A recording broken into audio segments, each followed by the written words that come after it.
Hello and good morning, everyone, and happy Wednesday. We've made it partial way through the first week of the third month of the year. Glad to see you all. We are continuing our World of Warcraft adventures since the expansion is here and I am enjoying it and playing it. So we're going to do a little bit of leveling, a little bit of other stuff, and as always, hopefully have some good and fun conversations. So welcome in, everyone. Welcome to another Friday. No, Wednesday. Wish it was Friday. Not quite Friday yet. Some things on the agenda, though. There is a Dungeon Crawler Carl game coming out later this year, and apparently they're going to be playing it live in July. And I'm very excited to see what that is going to look like. It's one of those things that I hope eventually, I know I'll never be like a full-time huge streamer, but I do hope eventually that like I'm up there enough that I can get invited to those kind of events, because I really want to play the Dungeon Crawler Carl game, and I feel like I would be pretty good at running one of those games, so I wish I was there, but unfortunately I am not well known enough to attend such a thing. So unfortunately I have to watch from the sidelines, but I'm very excited to see what the game looks like, how it runs, how it plays, because like I love D&D, I'm a big fan of D&D, but I think too many people only play D&D, and I'd love to see some other games come into the sphere and have some success. Not to mention, like, Dungeon Crawler Carl, because of its outrageous and wacky tones, is going to be able to have such an interesting TTRPG that's going to do things other than D&D. I know some D&D stuff is built for hijinks, but Dungeon Crawler Carl is just on... It's on a whole different level, so I really feel like they're going to be able to push things to a whole new level with it. So here's hoping they do a lot of fun things with that, but I also hope there's a tinge of seriousness to it. I cannot stand D&D games where it's just like the entire thing is jokes and everything is one joke to another, and you never actually accomplish anything. There still has to be goals and character growth and other things involved in it. It can't just be one giant joke going and going and going, right? There needs to be a little bit more substance to it. So I really hope they find a way to strike the balance between those two things. So my hopes are high. I'm very excited. Looks like July we're going to get our first sneak peek at what the game is actually going to be and how it's going to run, and I cannot wait for that. That's my birthday, so happy birthday to me. We also continue on trying to get our money together for Italy. I'm very, very excited to go to Italy this year. I've been practicing the Duolingo. We've been talking about Duolingo. We've been talking about Italia for quite a while, and I'm very excited to get to go to Italy and see everything it has to offer. I can't think of... I'm trying to think of like what would I want to do the most. Because I want me to pick like one or two things that you want to do in each area. One of them was a zoo. I never thought of this until I was looking about like going to a zoo in a foreign country. Like a zoo's... Oh, well. There was a chest over there, but it's gone. A zoo is a zoo, right? Like, you think, oh, the zoo's going to be the same no matter where you go, but it's not, right? Like, I want to see what an Italian zoo is like. I want to see what food they have there. I want to see what animals they keep at those zoos. I want to see how they operate. So the Italian zoo is an absolute must at this point. I really want to go there to take some photos.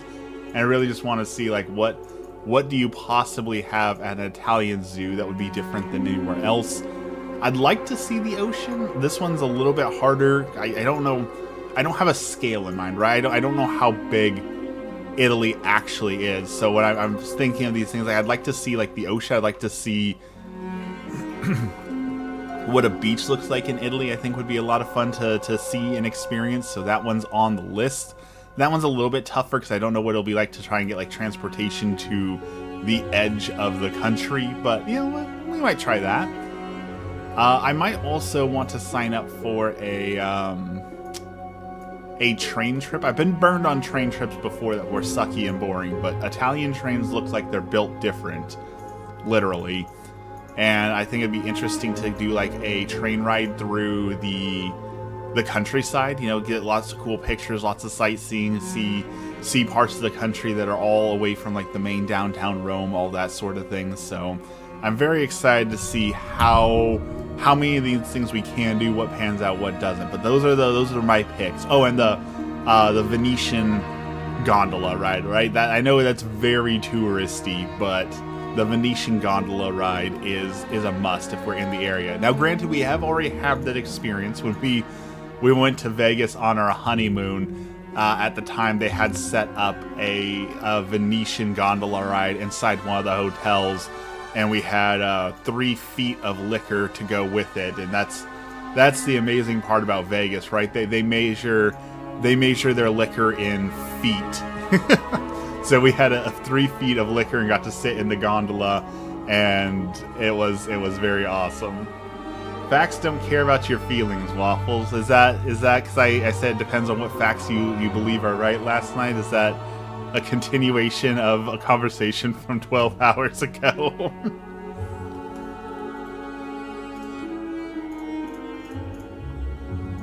Dex out here being spicy. Dex out here coming back after yesterday. We tried to talk about Pokemon, and then he immediately leaves the chat, abandons us because he doesn't want to hear what I have to say about Pokemon. Can you believe that? He actually left. Like, he just full on abandoned us in our time of need.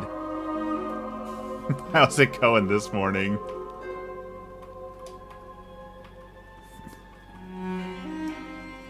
But yeah, Venetian gondola ride. We did the one in Vegas, which I really hope that when we go to the one in actually, Venice, we'll be able to say, wow, the real thing is better. Like, I don't want it to be one of those things where, like, Americans did it better, right? Like, I'm very excited to see that. I'm very excited for pictures. I'm very excited to get to explore everything.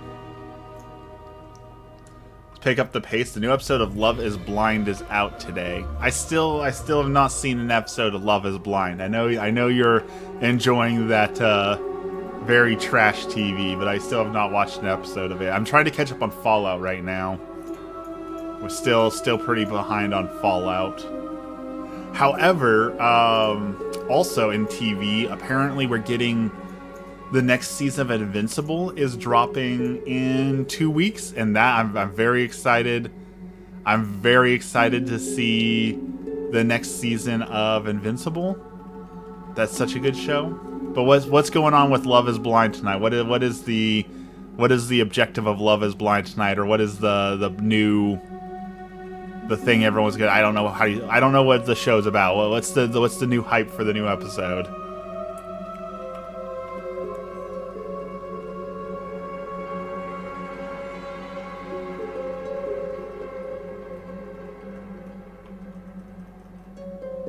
Also, speaking of pace, I know this is way out there, but Costco is now selling pace salsa in bulk, and bulk salsa is not something I ever thought I needed in my life, but apparently it is. Bulk salsa is very much a need and a vibe.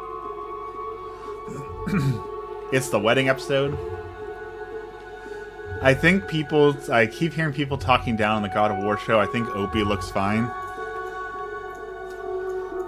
I saw, basically there's one image. As far as I can tell, there's like one image that's floating around of the new God of War show, and they're upset about the way Kratos looks, and I think it's just I'm going to say it's the new normal. It seems like people love being haters, and it feels like no matter what it is, everything that comes out, people are going to immediately hate on it for no reason other than that they're gonna hate on it, right? Like Pokemon Leaf Green and Red came out, people are screaming and crying about that. Smiling Friends got canceled because the guy got burned out, people are screaming and crying about that. We're getting a new Kratos, people are screaming and crying about that. The common denominator is it just really feels like people love throwing a tantrum about everything. It just seems like that is... We live in a world of rage bait and constantly being upset, and people have just an intrinsic need of like, well, I need to be upset. I can't just look at something and enjoy it, or I can't just look at something and be like, wow, that's not for me, but I'm glad other people are going to get to experience it. It's just got to be full on rage and hate about every single thing. It just seems to be where we're at as a society, is everything needs to be over the top anger about every little thing because that's where we're at, I guess.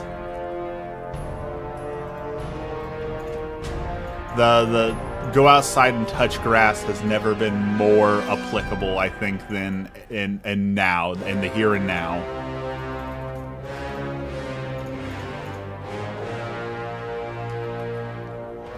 Like, we talked about it yesterday or last time we streamed, was like sneakerheads and things. Like, I might not understand it, but I'm glad it exists. I'm glad people have the ability to collect the things they like. I might not understand it. I might think it's silly, but it's also one of those things where I'm not going to go online and kick and scream and be like, no, the sneakerheads must go away because I don't like it. I don't understand it. So the hobby, okay, it's not for me. I may not get it. It's not for me. But the fact that everyone just needs to react with such vitriol and hatred towards everything shows we're not well regulated, right? And I think it's only going to get worse, right? We've got the whole war in Iran situation going on right now.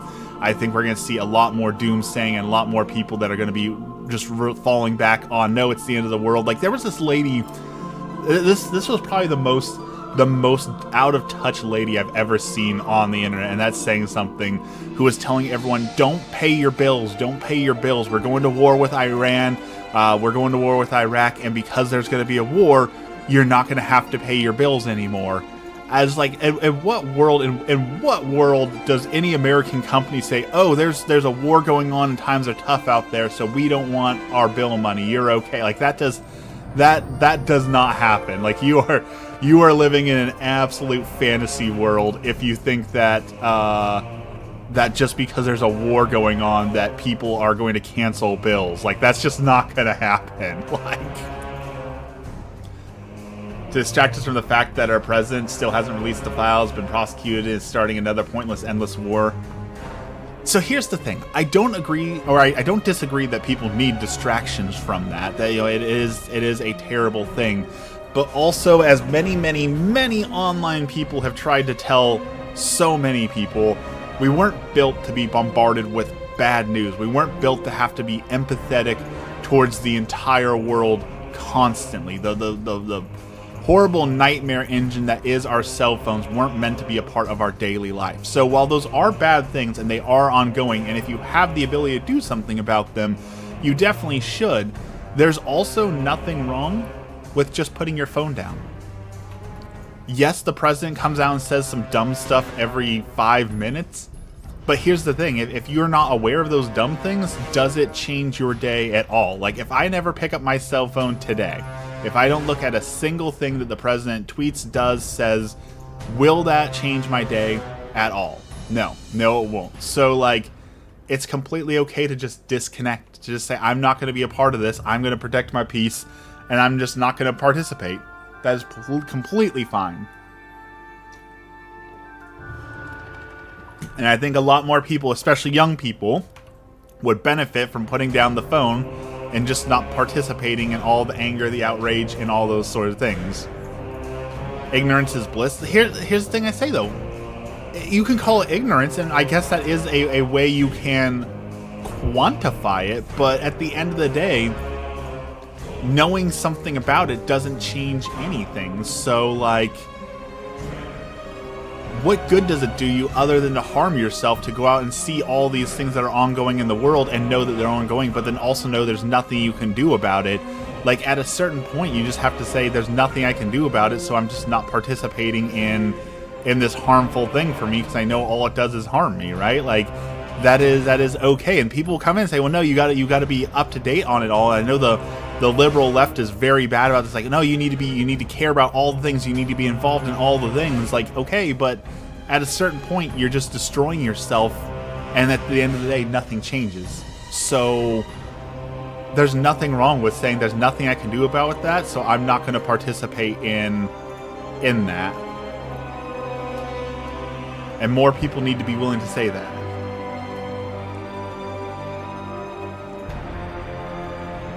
These guys are tough elites. This is privilege. I don't even think I'd call that privilege. Anyone can do it. Anyone can do it.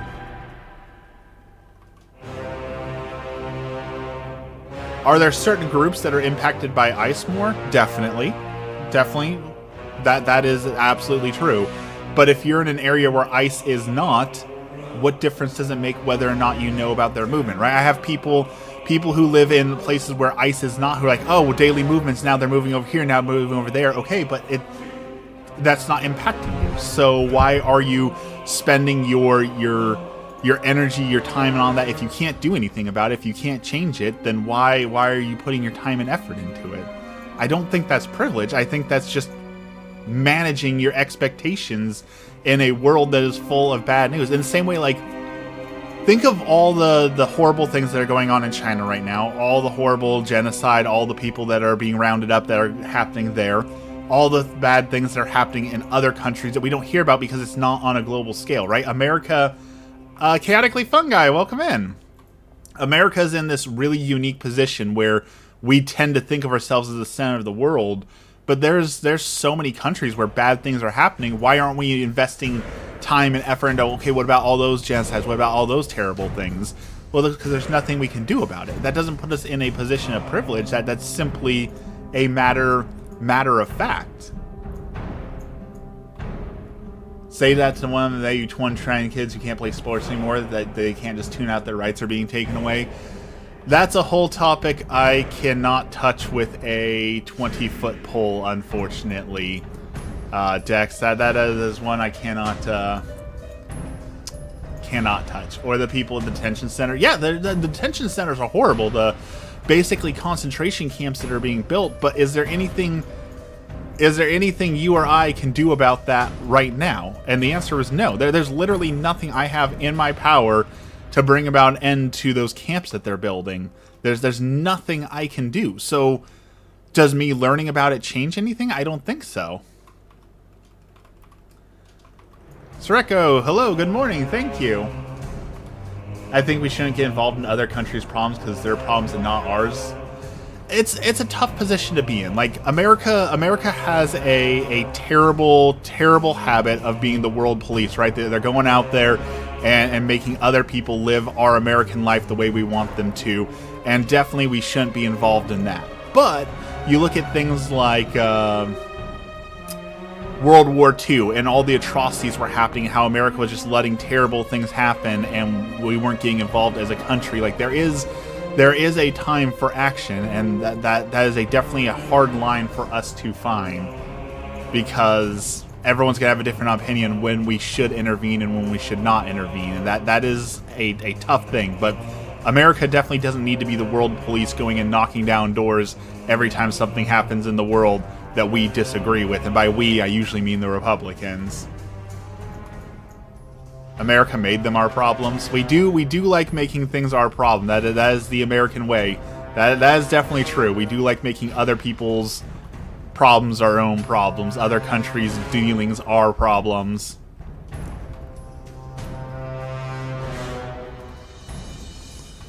This is a really tough fight. I may be a bit off more than I could chew here. I think we're gonna make it through, but that was a really rough fight there. I almost died. And if you know anything about World of Warcraft, you know that Blood Death Knights do not go down easy. So that was incredibly tough, but we made it through.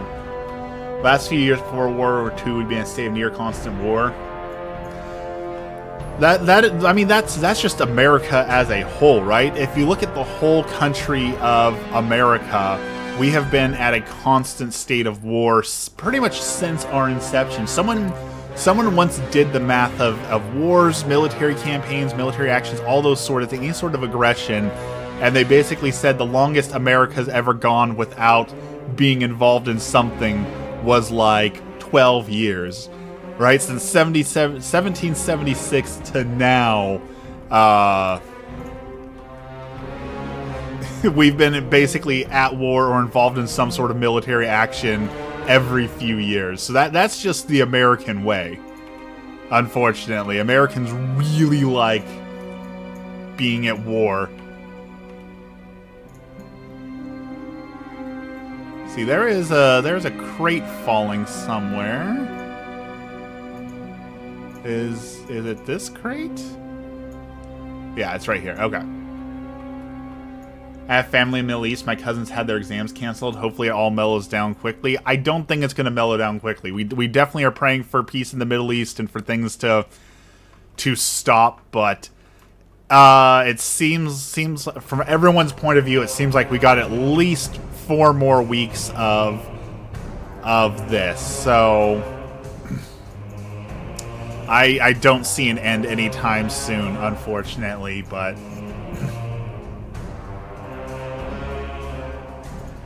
hopefully our politicians will drop this and we can move on from it quickly, because there's going to be a lot of unnecessary pain and suffering in the world, unfortunately. Bubble, good morning. The people were tired of fighting and dying. I think the government wanted to take a break too.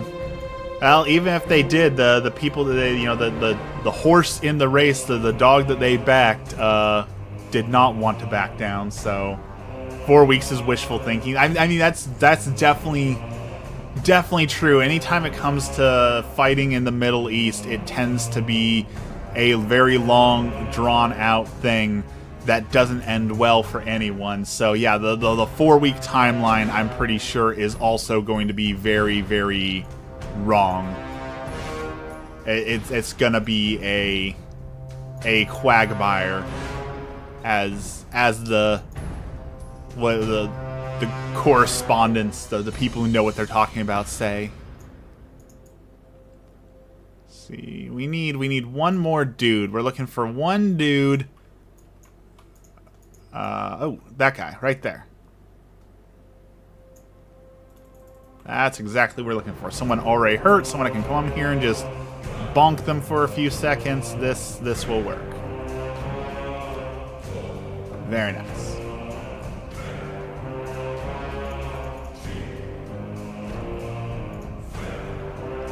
Interestingly, though, is watching all of the conspiracies that are coming from this, because right now you had a bunch of people saying, well, this is only being done to distract from the Epstein files. And while that definitely makes sense in a lot of ways, there's also a new sect of people saying, no, this isn't to distract from the Epstein files. This is what the Heritage Foundation has wanted. This is a key to American isolationism. And of course, anytime anything happens, there's conspiracies. But the strangest conspiracies that have been happening, honestly, was around, I always get his name wrong. He was that guy who showed up like at the Grammys or whatever and looked way different, and people said that he was like clone. It was Jim Carrey or Drew, one of the Carreys, Jim Carrey, Drew Carey, one of them. Everyone was saying that they whacked him and replaced him. Did y'all see that? Like, the dude just got some plastic surgery, and he definitely does not look the same. I agree with that he looks way different, but it's so strange that people jump to this Hollywood actor who has so much money looks different. Is it A, plastic surgery, or is it B, the Hollywood elites kidnapped him, whacked him, and then brought out a clone to pretend to be him? Like, one of those is believable. The other one of those isn't even, like, slightly believable. I don't know why that conspiracy gained so much traction that everyone was like, oh yes, they took out Jim Carrey, they hurt him, he's sitting in a tube being frozen right now, no, he just got some plastic surgery. I definitely think it's botched plastic surgery, but there's a lot of bad plastic surgery ongoing right now, right? Like the whole what do they call it? The buccal fat removal plastic surgery. I think just looks absolutely terrible. That's a whole plight on Hollywood and America right now. The other one I don't understand is the people getting the I don't remember the name for it. It's the big Brazilian butt lifts where they're injecting a bunch of plastics and fats into their butts so that their butts look larger. Like, excuse me. I definitely don't understand why so many people really, really want that, because to me it just does not look good, and I think that just falls into the whole like body dysmorphia thing, like those, what does the Synthanol, the bodybuilders who inject that, like the Synthanol stuff into into their arms so they have permanent looking muscles, but all it looks like is they're like a deformed balloon animal. Like, it's very clearly classified in the realm of mental illness. So I guess it's not meant to make sense to us because it is an illness.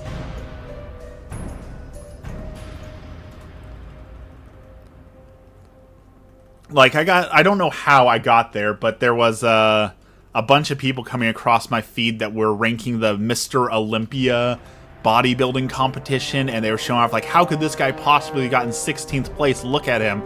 And he just, I'm sorry, he looked lumpy. Like, in no way, shape, or form did I look at that person like, wow, that person is the peak of human, fitness, the peak of male physique. He just looked lumpy and disfigured. Like, the extreme bodybuilding is so gross. We need to do something about it as a society. I feel like we need to start taking the weights away from people and saying you can't be responsible with these weights, so we're gonna go ahead and take those away from you. I can consider cosmetic surgery for the pay, but I don't think anyone with a conscience would do that as a job. I mean, there are legitimate uses for plastic surgery. One of the ones that I was recommended for plastic surgery because when I had my hernia surgery, it left me with an excess amount of skin, and they put that under like a cosmetic surgery, but a necessary cosmetic surgery. So I guess, are you saying just cosmetics, or are you saying purely like not life-saving in any way or not quality of life, just purely for vanity? Because if it's just purely for vanity, yeah, I would say that those doctors you could put into the evil category.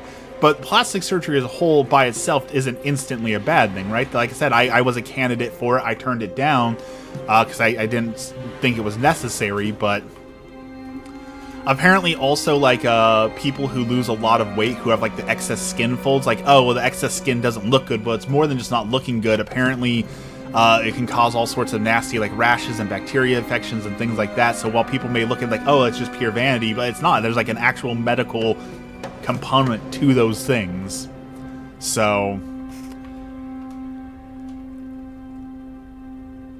But I don't think I will do that. As soon as I'm done losing my weight, I don't think I'm going to get any of the skin removal. I think the skin will be a permanent, lifelong reminder of my gluttony, my sin, and my mistakes, and hopefully a incentive to never go back to the way that I was. People aren't responsible with anything, Chaotically Fun Guy. I mean, that's a complete sentence there. People simply aren't responsible.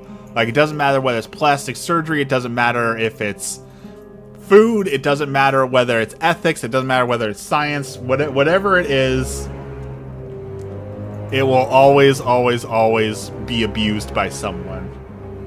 Just what you need, more negativity. I don't see that as a negative. Having the fat on the skin on me as a constant reminder of my failures, I think, is a good way to build up a resistance to no longer doing those things. Like, Italy's going to be tough, right? Because I've been on such a strict regimen for so long of, okay, no sugar, we're not eating excess, we're not doing these things, but like going to Italy, that's going to be a once in a lifetime chance, like literally, for a lot of those things. So it's like, okay, what's the line between this is gluttony and this is I'm on vacation, this is a once in a lifetime opportunity, so I'm going to take advantage of it?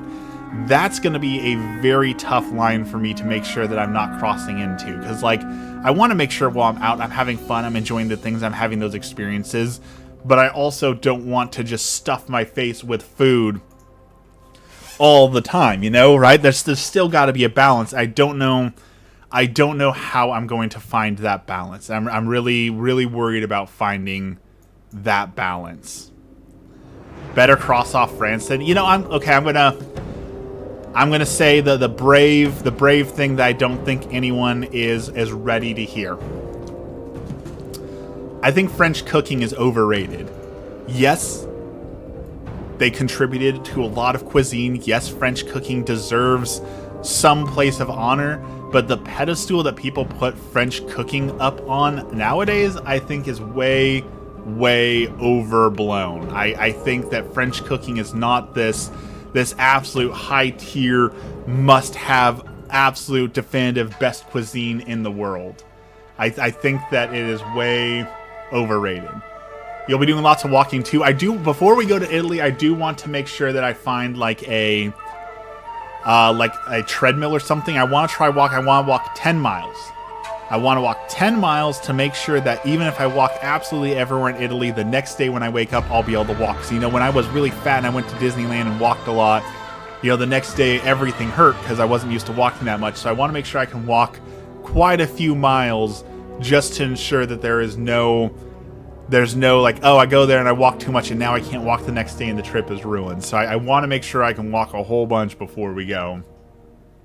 France as a whole is overrated. I have heard this meme, and I don't know whether or not it's actually true or not, so I haven't verified this, but people say that France is so disappointing that Japan has like a whole hotline that is set up for Japanese tourists who go to France to experience it, and then they see how overrated and overrun with like pickpockets it is, how mid it is, and they have a hotline set up for them to call in and basically talk about their woes and get therapy for how disappointing France actually is.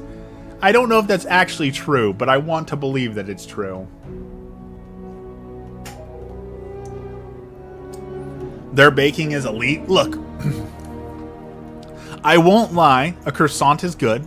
I will say that. But Americans have kicked France's butt in the baking department. Have you seen the monstrosities and abominations we're making? The fact that you can get like a candy corn peppermint Oreo, the fact that we have like these extreme cake competitions, like all those things, like we have declared war on France and found them lacking.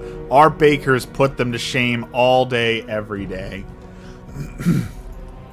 And macaroons. Okay, I get these mixed up. There's macaroons, and then there's like there's another one that looks similar to macaroons. It's something completely different. What's the other one? There's macaroons, and what's the other one? Can't beat American diabetes. That's what I'm saying. There's a reason that we're number one, right?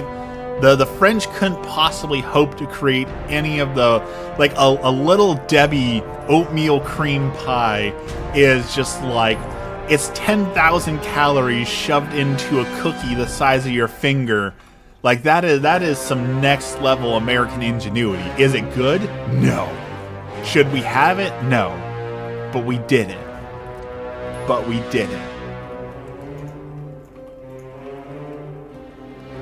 I'm also a sucker for eclairs. I do like eclairs. I will definitely try a couple of the sweet baking things. I have been trying to push my tolerance for sugar up just a little bit, that I can have one little sweet treat here, and just a little bit, right? Just one little sweet treat every now and then. It won't give me diabetes. It won't kill me. I can enjoy one little thing every now and then. I'm trying very hard to get my mind set there so that when I'm in Italy, I can enjoy those things. And then, of course, the Vatican, right? We're so excited to see the Vatican, so excited to see the Pope, so excited to see all the stuff. So excited to be near all the conspiracies, right? Oh, the secret Vatican library that they don't let one into, that has all the real hidden artifacts in it and all that. Very, very excited for all of that. I am wondering, though, because I have no interest in France. I have no interest in going to France. But they do have Notre Dame or Notre Dame or however you say it there. Like, they do have one thing that is, like, a must-see for Catholics. So I am wondering, like, should I plan my flights in such a way that I have, like, a 5-hour layover in France so I can go to Notre Dame, so I can see that, so I don't have to come back to France? It's not a Dan Brown novel. I don't want it. Like, I want to see that in France, and I want to go to Germany to see in Cologne. in Cologne, Germany, there is this absolutely hauntingly beautiful chapel that I really, really want to see. So that's on the list as well. I've been to France before. It's not bad. I wouldn't consider. Yeah, I don't consider France bad. Just maybe overrated is the right word for it, right?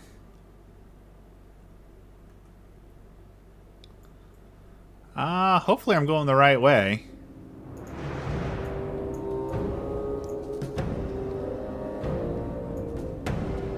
And I really hope that's not the truth for Italy either. Are you referencing that cathedral took like 600 years to build? Yeah, it's the Cologne Cathedral. Like it is an architectural marvel. Like it's just absolutely beautiful. If you look up Cologne Cathedral, it's a marvel of engineering, of vision, of art. Like it's so beautiful, and I'd love to go there. The problem is, and I know I'm stereotyping. I know we talked about this before. Like going to Germany, like I don't eat meat and I don't drink beer, and that's like two of the big things in Germany, right? German sausages, German beer, like all. I don't partake in any of that. So like, would a trip to Germany be wasted because I don't partake in those things? Like it does feel like a little bit. I know that's a stereotype, but it does feel a little wasteful, you know, to go to Germany and not eat any of the sausage and not drink any of the beer.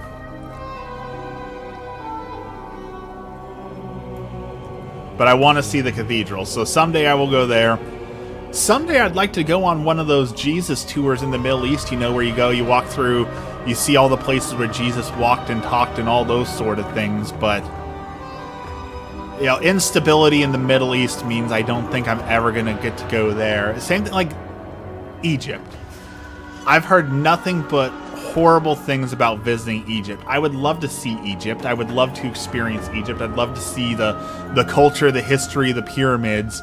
But every single video I've seen of going to Egypt is you're walking down the street and here's 10,000 scammers popping out of the woodwork trying to take advantage of you, and it just does not look like a fun time. And that's even being a man. I couldn't imagine being a woman in that country, like the horrible way that they're treated and the horrible things that are done and said. Like, I just don't think that is worth it. I think it's less wasteful and more so how would you survive. Like, I've seen non-meat-based German food and it's sad.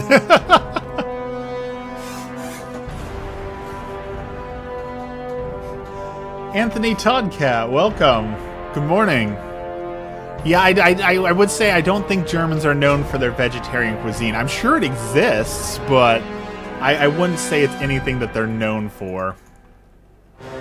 In Germany, as long as you are 14 and have parents' consent, a 14-year-old can drink alcohol. I mean, that's true in America, too, right? Like, parents can give their kids alcohol at an earlier age. Is it recommended? I don't know. Like, this is when Emmy and I have talked at length about this, where, like, a big problem with alcohol in America is it's this big forbidden thing, and then as soon as kids get off to college, you know, they're going out and getting this experience thing. It is not experience, this forbidden thing, and then they get themselves in trouble with it. So, like, if you demystify and say, here, you're 14 years old, drink a Bud Light, and you see how awful that tastes, you see how bad of an experience that is, like, there's no point in abusing this. Will it help to prevent kids from becoming alcoholics? I don't know. Right? Because most people don't drink for the taste. They're drinking for the effect of it. So I don't know how you show them, like, that you don't need to drink to get drunk, right? You don't need... Yes, it tastes awful. Yes, it destroys your health. Yes, you feel good for it. I don't know how to demystify that, you know? The thing is, Americans, we have a tendency to make things worse than they are and make bad things not seem as bad as they are. I mean, it's like the whole conversation about the Mary Jane, right? The devil's lettuce. You had all these people who demonize it. If you even touch a funny cigarette, then your whole life is going to be ruined. And then people try and, like, okay, that doesn't happen. But that also isn't to say that there's not addiction, right? I know so many potheads who are like, nah, man, I'm not addicted to weed because it's not addictive. You can't get addicted to weed. Okay, well, tell me about your day. Well, you know, I have to get up and I have to smoke, and before I leave the house, I have to smoke, and before I have breakfast, I have to smoke, and before I go to work, I have to smoke. Like, yeah, that's an addiction. That's very clearly an addiction. How did the Helldivers thing end? Did we win, or the bots won? We ran out of reinforcements, so we were unable to finish the campaign. So we are in the process of making up for the loss to try and go back and do it again. Like, if you can't function, if you can't go to work, and if you can't even eat breakfast without smoking, you have an addiction, you have a problem. They would never tell another person they have to smoke. I have had... Do you mean that telling another person, like, you have to smoke, or saying that I have to? I have run into people that 100% have said that. They've admitted, I can't do anything unless I have my smoke first. Like, I can't go out into public, I can't go to work, I can't eat, I have to smoke first. Like, it is a full-blown addiction destroying their life. Someone tried to argue with me in the comment section that weed's not addicted because they've been doing it for 3 years. Yeah, the people most addicted to that substance are the ones who will deny it the hardest. Playing Warframe while watching a Waffle stream, I think I'm eligible for unemployment pay. Nothing wrong with unemployment. That's another thing that's very, very frustrating in America, because we have this stigma like, you lost your job, well, don't go get unemployment because that means you're just living off the system. Like, no, it's a safety net that's built there. It's for you. Take advantage of it, right? Like, if the safety net is there, please go get it. It's so frustrating how many people are too proud of, like, no, I'm not gonna live off the government aid. Like, no, they set aside the money for you. Take advantage of it. Take the time off from work to have the safety and security so you're not struggling. It's so frustrating to see people who are too proud to take advantage of a safety net that's there for you. Like, when I got laid off, I was so glad that unemployment was there, that I could take a few months to find a job that I actually enjoyed, to actually, like, have a little bit of mental health days to take care of myself. Like, it was such a blessing to have that. And it's so frustrating to see other people have that as a availability to them, but they refuse to take it because they're too proud. Warframe's just so grindy. Speaking of grindy games, this is one of those, like, maybe it's an attention span thing, maybe it's a generational thing. There was a mobile game that I downloaded that's a very simple incremental game. You take the penguin slides, then you get money for sliding. You upgrade so you can slide farther, so that you can upgrade your penguins so they can slide farther, so you can upgrade your penguins so you can slide farther. Very, very simple gameplay loop. You slide the penguin, you get a little bit of money so you can slide the penguin farther, so you can get more money so you can slide the... It's a very simple game. And the top complaints I saw from the game were people saying, well, it's a fun game, but it just takes so long. Yeah, that's the point. Like, the game is supposed to be a forever game. The whole point of the game is that you're constantly upgrading to go further. Like, do you really want to push the penguin once? Like, okay, well, I made it to the finish line, so the game's like, do you really want a game to last 5 minutes? Like, do you not understand the core concept of it? Like, why do you need to win so fast? I don't get it. We stupidly convinced ourselves that we're closer to one windfall away from being a billionaire. Yeah, that is like the whole contemplating what $1 billion is, the fact that, like, most millionaires are closer to poverty than they are a billionaire is an absolutely staggering statistic. I stopped playing War Thunder because it got so grindy. I could not find a way to enjoy it after that point. I stopped playing War Thunder because I was I am not good at ship-based combat. I cannot fly airplanes for the life of me.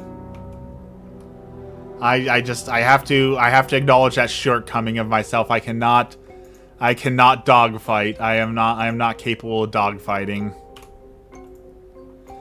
All right, we need like 10 more experience here. We're so close. We just need to take out a few enemies. And then the real grind begins. Alright, come here, bears. Level me up. Yeah, 63 characters. Wow. Warframe has been putting the time in. They just released Warframe Mobile too, didn't they? You can play Warframe on your phone now.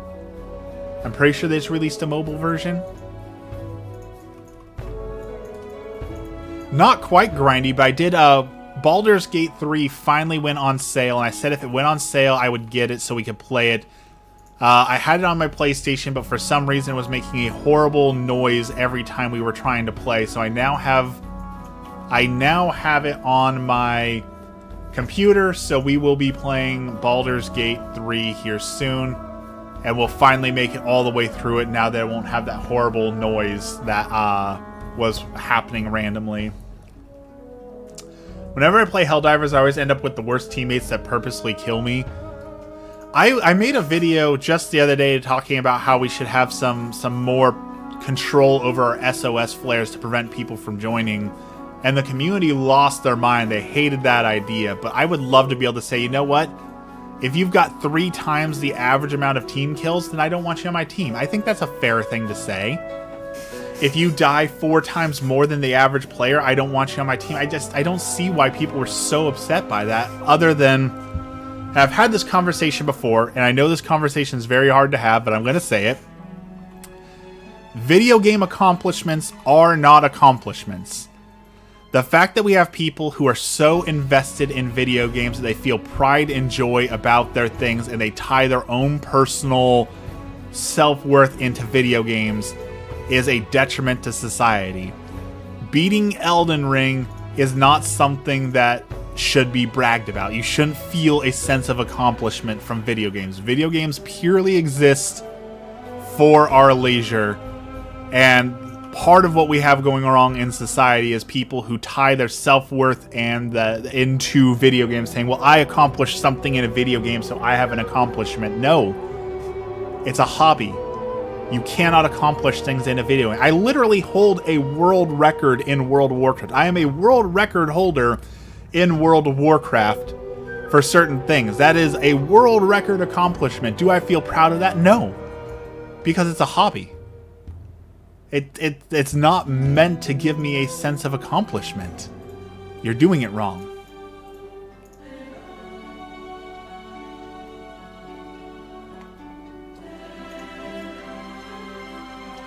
A sense of feeling accomplishment is okay, but making it your whole identity and self-esteem is bad in multiple directions.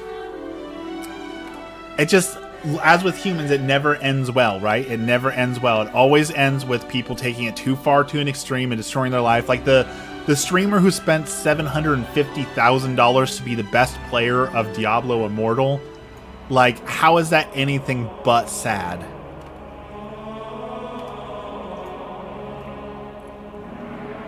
That is not an accomplishment. That is a horrible waste and abuse of money.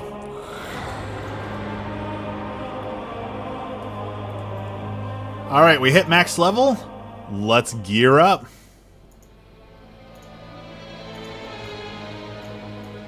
It brings them joy. That's the problem. You should play games. You should do hobbies for joy. You can garden for that. You can do whatever it is, but you shouldn't tie your self-worth to the accomplishments of the hobby. It should exist simply to make you enjoy it. If you can't enjoy a hobby without being the best, or without world record setting, or without having a sense of accomplishment in the game, you're doing the hobby wrong.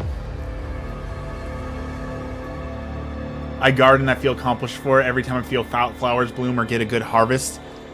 I'm going to put that in a different category, though, because you're actually physically making something. You are actually physically gaining something out of that experience. Video games do not have that. You don't gain any physical skills from it.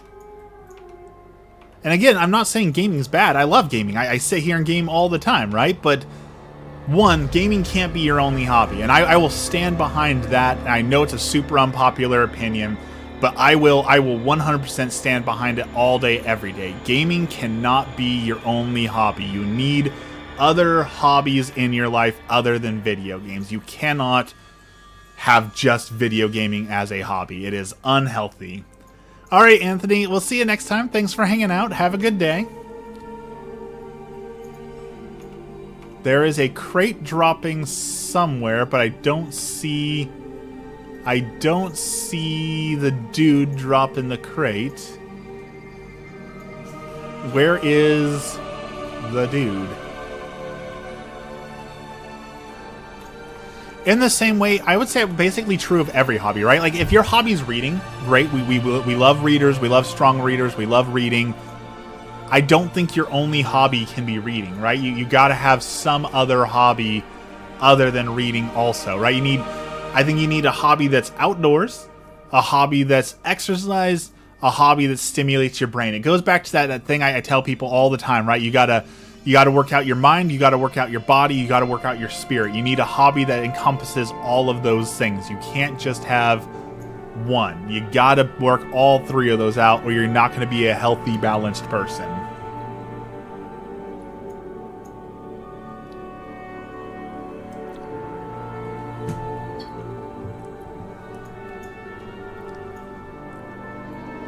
And here soon, I'll actually have some authority. You know, I've almost lost 200 pounds, but people always look at me as like, oh, well, you're still fat, so I'm not taking your advice, you're still fat. But in 20 to 25 more pounds, I will no longer be considered obese. And I'll be closer to the overweight to normal. So people will have to listen to me because they can't just dismiss me as, oh, you're fat, so you don't know what you're talking about anymore. Very excited for that day. Also, how absolutely sad is that that's where our society is at. It's like, oh, well, you're making a point, but you fail to see that you are fat, and because you're fat, you can't possibly make a good point. So, be gone.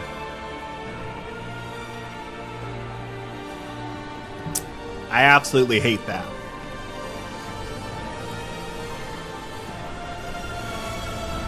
Ooh, look at this person. They got a pretty hat on. Let's see, we got a hat, we've got smell my staff. Well, that's not an appropriate name. We're going to go ahead and report that. That name should not be. All right, free treasure chest. Treasure.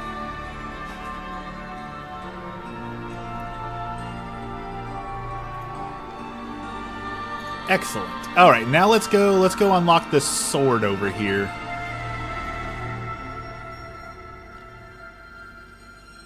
So we can do the PvP.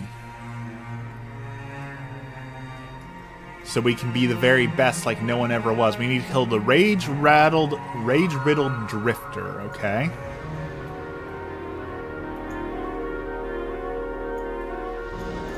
Hmm.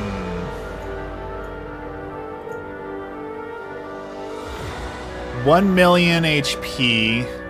I don't think I'm going to be soloing this guy anytime soon. I kind of want to try, but I have a feeling that this is going to end badly. Let's just take a look and see. Let's see if we can find.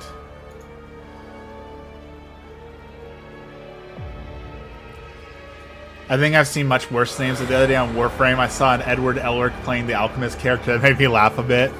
All right, here's my unpopular opinion when it comes to Full Metal Alchemist. Are you prepared? I think the whole scene with what's her face, Nina being forged with Alexandra, that whole thing, I don't disagree that it's sad, but there's so many people who talk about it being like this most traumatizing, terrible thing to ever exist, and that they're permanently traumatized by it. I don't think the scene is that traumatizing. Is it sad? Definitely. Is it upsetting? Sure, but I don't think it's the most traumatizing scene in anime. I think it's the most overrated scene in anime, because people talk about it so much. They're like, yeah, it's a little dark, it's a little sad, but I just don't think it's that bad. Maybe I'm desensitized, maybe I'm messed up for that, but I think it's not that bad. I wish he would shut up sometimes. You know, maybe that's how I could make money off this whole streaming thing. Maybe I should put it in my thing that if you donate $5, I can't talk for 5 minutes. Last night he said tater tots were American onigiri. I stand by that. Onigiri is just rice put into a ball, right? That's a tater tot is just basically riced potatoes put into a ball. I stand by that opinion. I think that is a solid opinion. I stand by that one.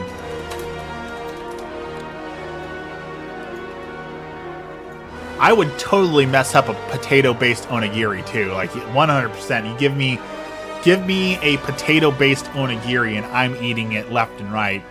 I'm surprised though, like the bigger upset from you wasn't what I was talking about. Like, I only season my rice with hot sauce because all the other seasonings that make rice taste good are too full of calories. So you either take hot sauce and rice is really good, or like a sugar-free ketchup and rice makes rice bearable, but like most of the sauces for rice are so terrible for you that you can't eat them. I haven't tried it yet. Maybe I should try mustard and rice. Because mustard is basically calorie-free and it's got some zippy zestiness to it. Maybe mustard rice is the proper solution. We need to launch waffles into the sun. I wouldn't hate that. Obviously, the touching the sun would be awful, but getting to see the cosmos like sailing through space on my way to the sun, I think would be an experience. Do it right now. It takes like 20 minutes to cook rice. I can't do it right now. I don't have the stuff to make rice. I will add it to the list of things we need to try though. I will make some rice off stream so that we can have mustard rice.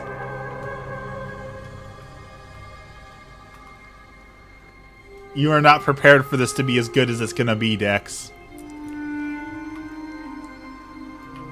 Who doesn't keep rice? Well, I mean, I have a package, but it takes like 30 minutes in the rice cooker to make the rice. And I'm kind of busy with my job right now. It's not like I can get up from the middle of my job and go make a pot of rice. Not to mention I can't just eat all the rice, you know? There's complications, but I will add it to the list of things to make. We will make the mustard rice just so you can see how delicious it is. So you can see how wrong you are, Dex.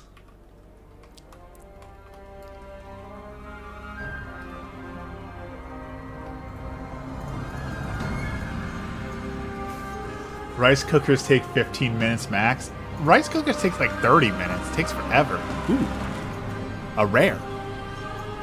Rakshur the Boom Grinder.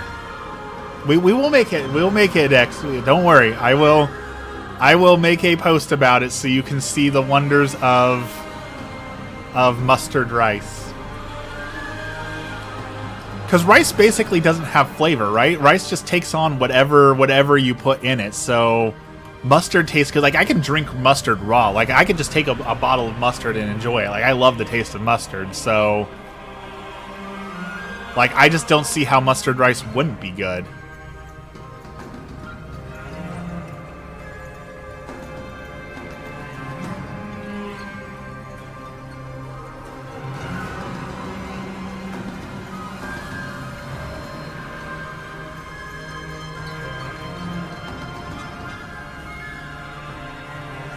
Going back to an old conversation about Warframe and how many characters got, there's one that's sort of themed around a priest. He's very cool. I'm always iffy when they put priests in game. Like, Deadlock just added a priest and I really like him, but I'm always iffy when someone adds priests to a game because very often they do not do not do it justice properly.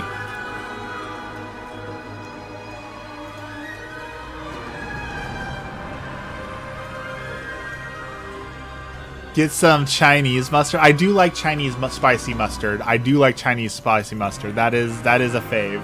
That is a vibe. Rice has a flavor, different kinds of rice, unique flavors. I'm not saying that just because I'm South Indian. What's the priest warframe though? What abilities does the priest warframe have? I'm curious to hear that. Get some Zatar, Barat, or Furikake. I did learn about Furikake from what do you call it? Food Wars. Food Wars talks a lot about the Furikake. Alright, Abyss, thanks for hanging out. Have a good day. We'll see you next time. I guess it's have a good evening since it's evening for you.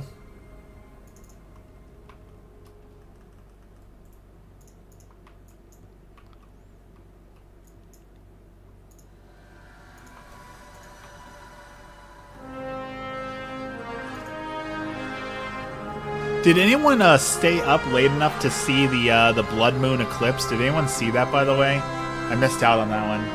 Tzatziki and rice. I like tzatziki sauce, but the sauce is too many calories for me. Most sauces have too much calories for me, which is why I always talk about using like mustard and hot sauce because they don't have calories, so you can have as much of it as you want.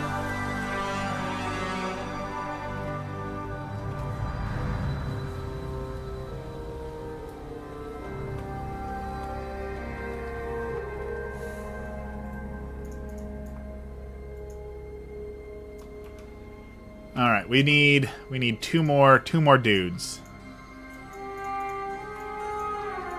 Harrow is a support warframe themed around hitting crits and shielding himself and allies. First ability stun locks to replenish his shields. Okay, digging that.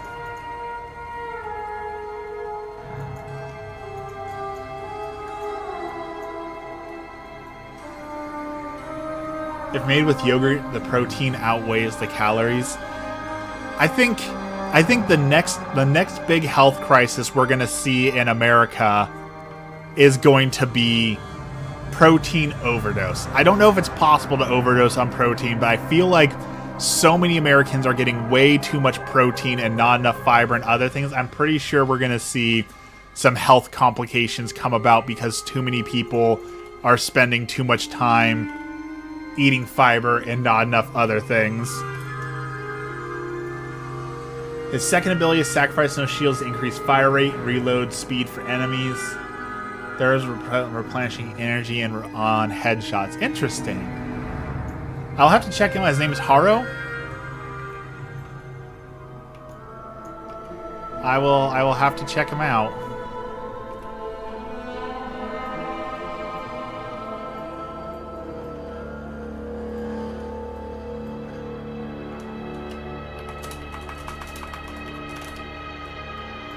Alright, they're gonna take out something.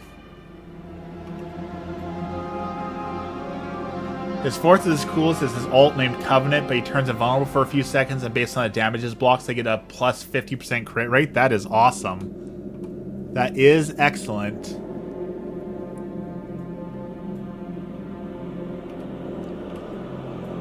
Alright, I guess let's sit here and siphon some energy so we get credit for this. Pretend like we're doing something. Yes, I'm helping.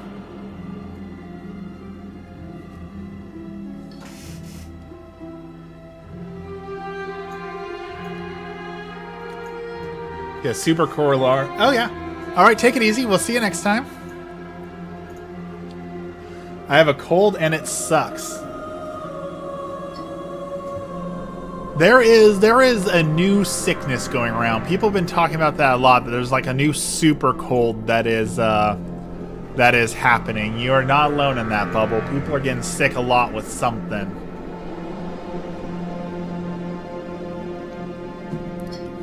Oh, I don't know why, but that last drink of coffee was super bitter. Holy cow, that was not enjoyable. Ugh.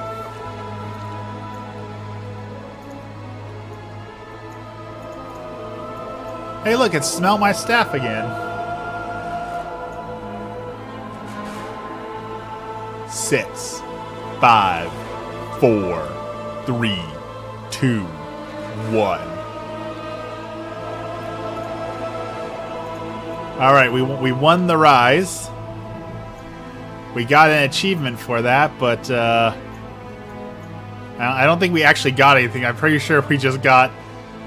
Oh, we got some ethereal energy. All right.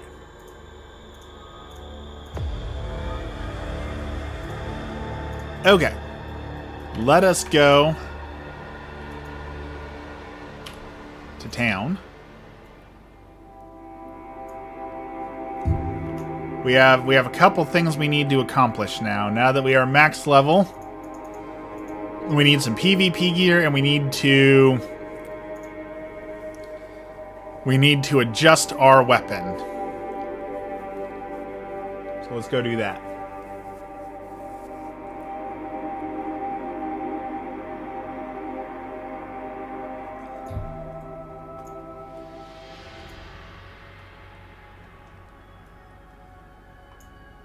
We're going to the Death Knight town. Look at all the undead right at home. And we're going to... Let's go to the mall. What am I... I'm looking for something. I can't remember what is... Rune forging. We're looking for rune forging. Because we need... to put some razor ice on this. Delicious. That is the main town. Right before the loading screen was the main town, but that's where we're going next because we need PvP gear so we can go teach some people some lessons.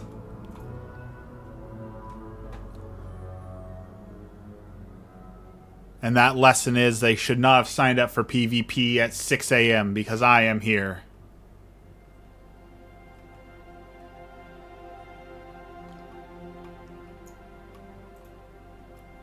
Hitting all these loading screens, something that's like really crazy to think about when it comes to World of Warcraft is back in 2004, it was one of the first and like most ambitious games that you could go from this point on the map, Stranglethorn Vale, all the way up to here, Quel'Tha Lost. You could walk that entire thing without hitting a loading screen. Like, just having an open world that wasn't filled with loading screens and segments and things like that was such an accomplishment. And, like, we take that for granted now, right? Like, that's just a fact of life. But there was a time before that, right? There was a time where it was super frustrating to do any of those things because you would constantly hit loading screens. And those were PS1, PS2 loading screens, right? Those loading screens were no joke.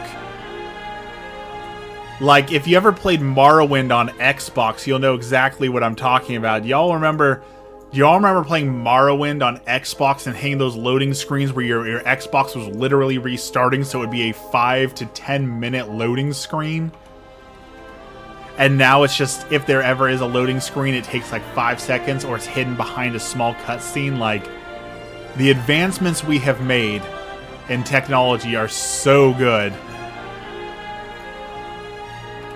That's why I can't believe when people are like, oh, well, you know, gaming's really stagnant, it's really awful, and gaming was better back in the... No, gaming was not better back in the day. Like, sure, there was some different games that were a little bit innovative and some other stuff that's worth talking about, but for the most part, gaming was not better back then. Loading screen, make a sandwich. Loading screen, you didn't even have your cell phone to check because you didn't have smartphones back then, so you just sat there and stared at your face in the black screen reflection. Like, it was awful. I am so glad we've made such strides in it. Alright, apparently I can't transfer any of my PvP stuff here, so let's grab...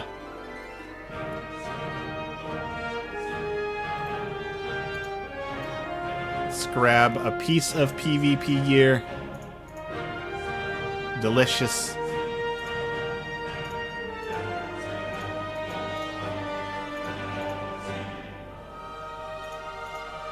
Alright, we're signed up. Unfortunately, we're going to be way behind everyone else because other people have already been gearing up. So, they're going to be at 276. So, it's going to be a little tough, but I should be able to do some damage. So, we'll give this a try.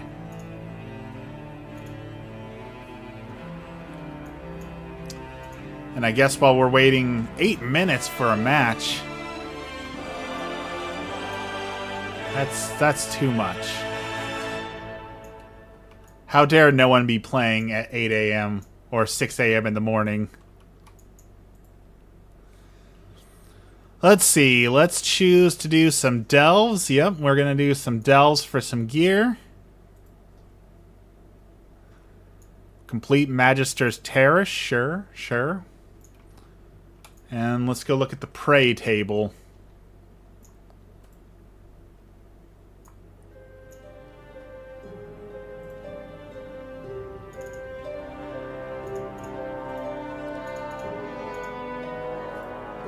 Let's see. Where do I still have world quests to do? I've kind of been doing a lot here. There's nothing really to do down there. There's one there. Some stuff to do there. Alright, I guess we're going to Heronir.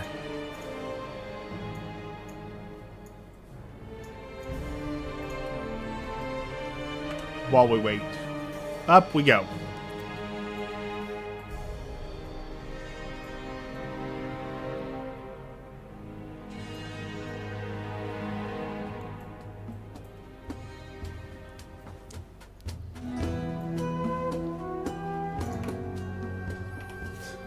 So, according to my statistics, we've had 2 people and we had 3 when Abyss was watching. So that's Bubble and Dex. So what we have learned from this is people don't like watching World of Warcraft, which I get. Like, World of Warcraft is seen as like a boomer game now, right? This game's 20 years old. So we have Bubble and Dex watching us, and everyone else says no to World of Warcraft. Incredibly cringe. I don't disagree. I understand why people say, like, why would I watch that? I'm pretty sure just put on Stardew. Okay, we don't have Stardew, but tomorrow Slay the Spire comes out. We'll be playing that, but when we get Pacopia, I'm pretty sure Pacopia is drawing all the crowds right now, so... Here's the thing, is I was certain that Pacopia was going to be good. And then I saw all the reviews for Pacopia. And now I am certain that Pacopia is not going to be good. Because it looks like it's getting all these really, really high reviews. And now I'm starting to think that all of these Pacopia reviews are bought and paid for, and they're not legitimate reviews. So everyone's talking about how it's the highest rated game of all time, that it's breaking all the records, but I'm pretty sure now that Pacopia only has the highest ratings because they're buying good reviews and it's not actually that good. I'm singing DuckTales but with neckbeard. I have many times in my life been accused of being a neckbeard. I am no stranger to the ways of the neckbeard. Just be glad I stopped wearing the fedora. Or the Tribly, as it's actually properly called. If you know, you know.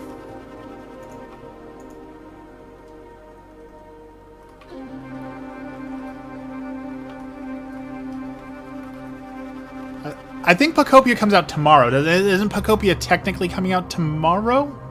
On the 5th? Or was it today? Either way, I have no confidence in it. I think the reviews are lying. I think the reviews are bought and paid for.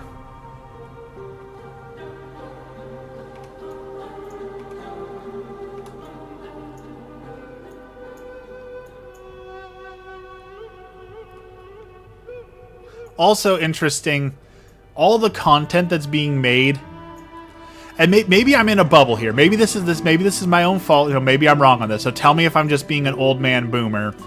Fire Red and Leaf Green came out, and everyone's talking about Fire Red and Leaf Green and all the like, oh, you don't get EXP share, and this game is actually hard, and you have to move all the people in here.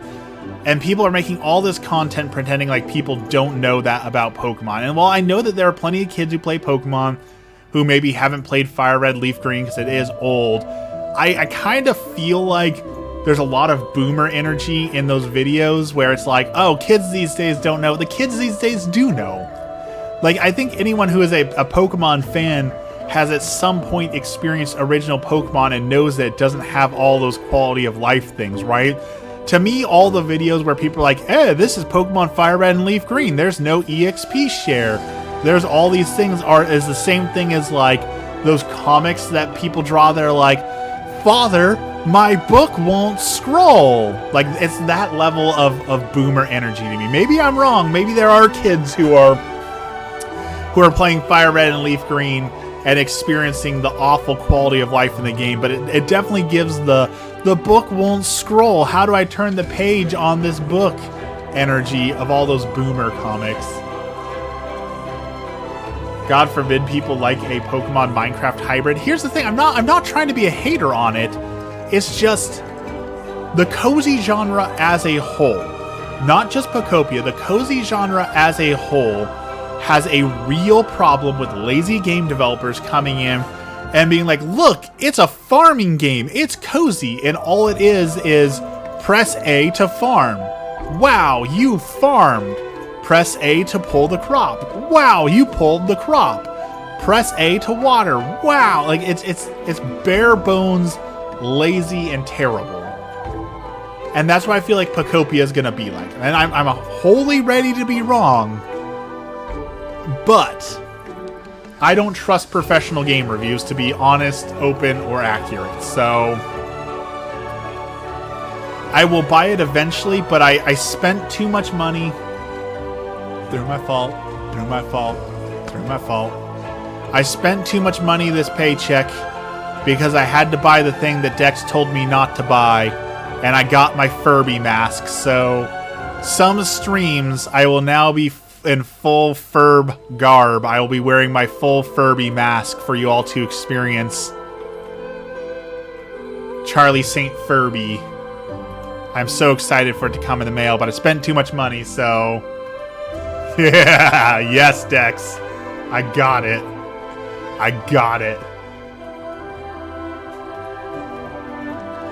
We will have full Furby-based streams in the future.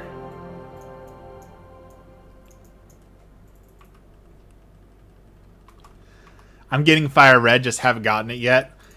I'm probably going to get the Leaf Green version just because, like, it's my boy Bulbasaur, right? Bulbasaur doesn't get enough love, so I need to make sure that Bulbasaur gets enough love. So, and here you go. Unpopular Pokemon opinion time. Warning, unpopular Pokemon opinion. Charizard is overrated. I feel like too many people like Charizard. I feel like the Charizard love is overrated.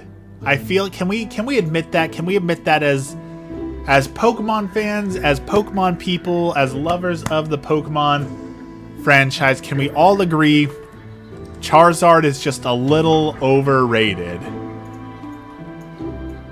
It doesn't mean he's bad. It doesn't mean I don't like him. I just feel like he gets too much love. There's rumors that Ruby and Sapphire are next. I would definitely enjoy a Pokemon Ruby and Sapphire remake.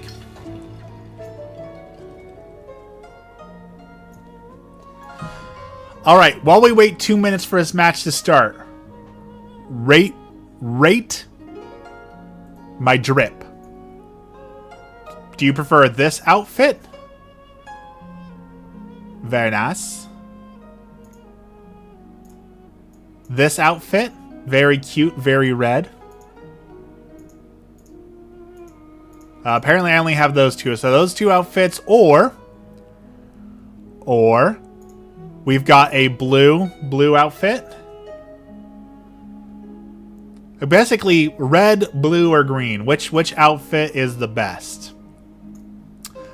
I want to make this one work at some point. Why are you a panda? Because the Pandaren are the absolute cutest race that exists, and they look adorable in absolutely everything. And if I'm going to play World of Warcraft, I'm going to be adorable. I've got this Lunar New Year outfit. Very adorable. Because here's the secret. The true end game to World of Warcraft is not raiding. The true end game is playing dress up. Who doesn't want to play Virtual Barbie?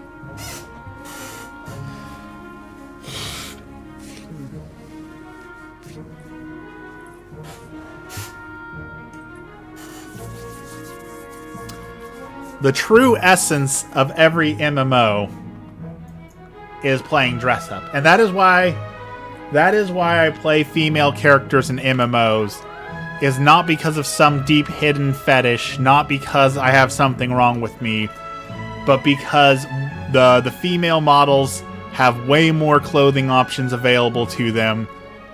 So, like, because they can wear suits and dresses. Why would I not have the most options available to me to play dress up with? Plus, just look at how cute she is. Come on now.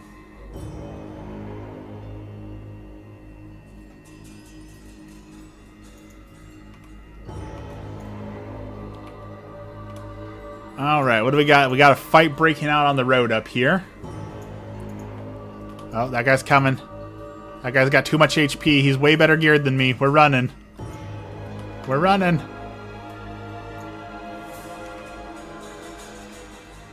Let's see. Looks like 2 maybe?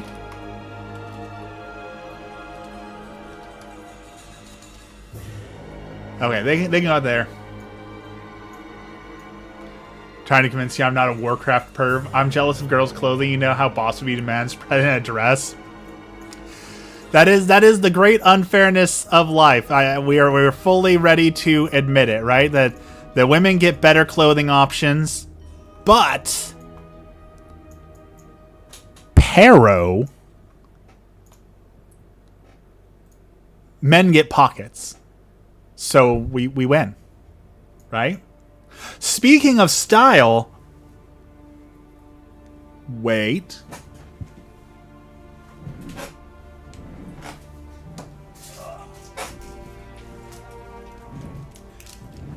You want to talk about style? Yeah. Is that not the coolest backpack you've ever seen in your life?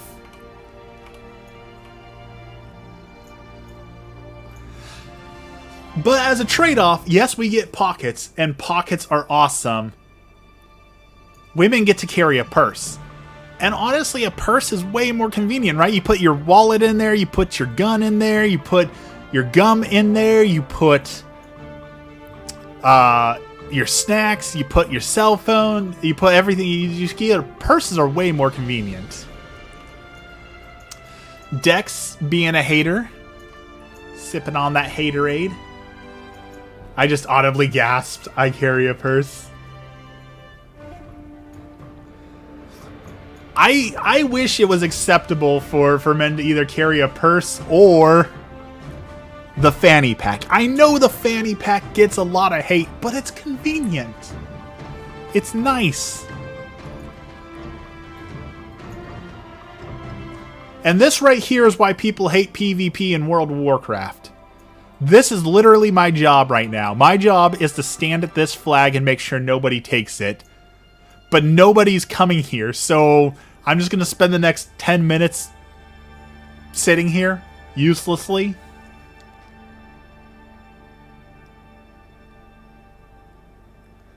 I have a fanny pack. I wear it as crossbody. Crossbody bags are the best marketing you will ever see, because someone took a fanny pack and said fanny packs are lame, but if we tilt it at an angle, now it's a crossbody bag and it's cool. That is one of the most undeniable best marketing ploys anyone has ever come up with, is reconstituting the lame fanny pack as a cool crossbody tech bro bag, right? Tech bros are all about the crossbody bag. They have made the fanny pack cool, and I am here for it.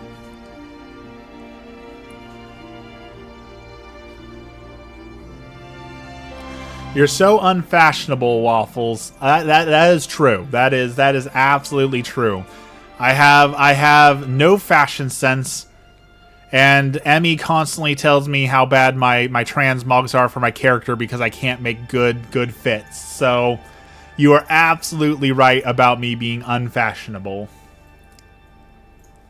I don't understand the world of fashion at all. Oh, someone's coming up here. Oh, they are way better geared than me. Oh, we're in trouble.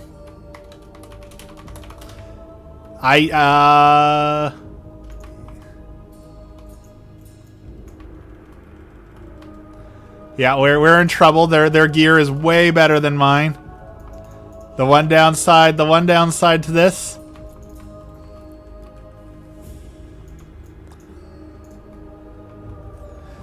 is I'm not wearing good enough gear to be in this fight.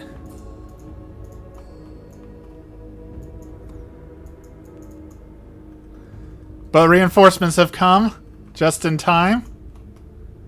So it worked out. I did my job. I held it for long enough that reinforcements could arrive.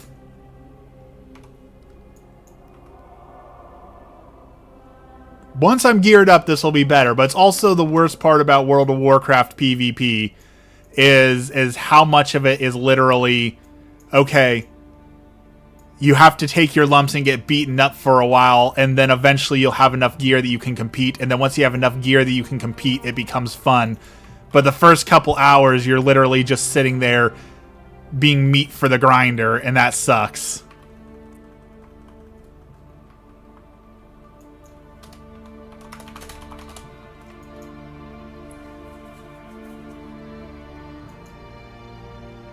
Like, that guy has 100,000 more HP than me. What am I supposed to do about someone who has 100,000 more health than me? Like, there's nothing.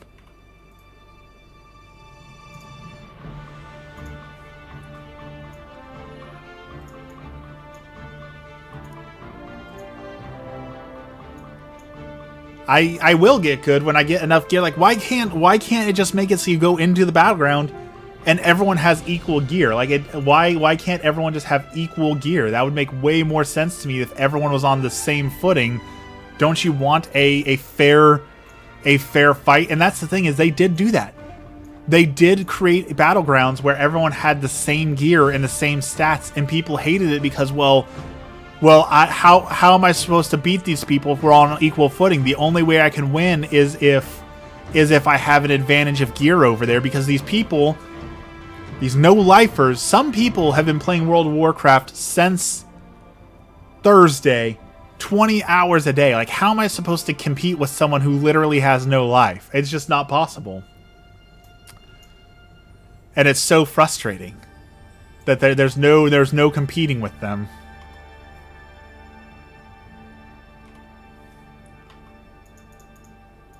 Oh. It looks like we might have another incoming. Yep. Oh.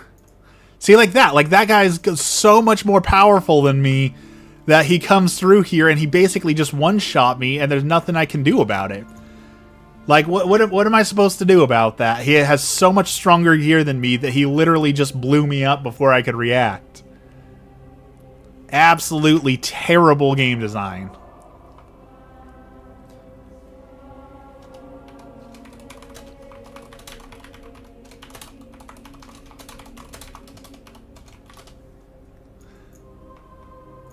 Terrible.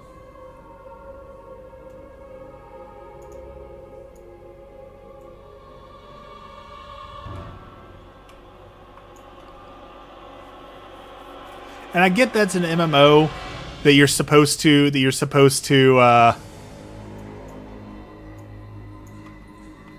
get gear, you're supposed to advance, but it's bad game design. It's just bad game design.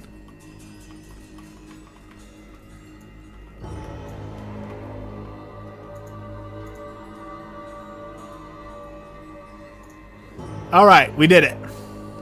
See, that person says that I'm a panda king, that I'm the goat because I'm a panda. People love pandas. Dex out here hating pandas for no good reason.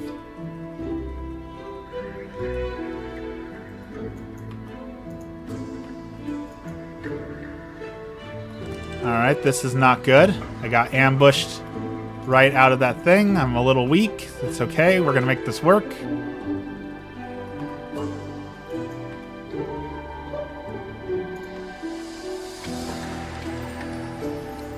Okay, healed. We're good. Just barely. There we go. Okay, we made it.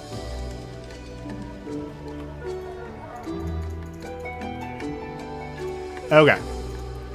It is time to stop. Nobody's watching anyways. World of Warcraft has driven all the people away, so I guess we'll do our prayer with nobody today. In the name of the Father, the Son, and the Holy Spirit, our Father, who art in heaven, hallowed be thy name. Thy kingdom come, thy will be done, on earth as it is in heaven. Give us this day our daily bread, and forgive us our trespasses, as we forgive those who trespass against us. And lead us not into temptation, but deliver us from evil. Amen. Thank you, Lord, for this blessed day, and thank you for all that you do for us. Today we continue to pray for peace. We pray for an end to the war. We pray that all people who are caught up in the war remain safe and find some sort of peace and serenity among these uncertain times. We pray for all the people who are going without, all the people who are homeless, all the people who are suffering, all the people deep in addiction. Lord, help them. We pray for all the people who are struggling right now, all the people who see all the bad news in the world, all the people who see just nothing but doom and gloom. Lord, help them. We pray for the children who are undergoing surgery, the children who are recovering from surgery, the children who haven't had a fair shake at life and are struggling. Lord, help them. And finally, as a special intention, we pray for the souls in purgatory, the souls who've been forgotten, the souls who have no one left to pray for them. Lord, help them. All this we pray in the name of the Father, the Son, and the Holy Spirit. Amen. All right, everyone. Thank you so much for watching. I'm pretty sure it's just Dex. Oh, it's just Bubble. Dex already left us. Just Bubble. Thank you, everyone, for joining me today. We'll be back at it on Friday with Slay the Spire 2 coming out tomorrow. Super hyped for that. Can't wait to see that. So thank you for joining me. Everyone have a blessed day, and we will see you again on Friday.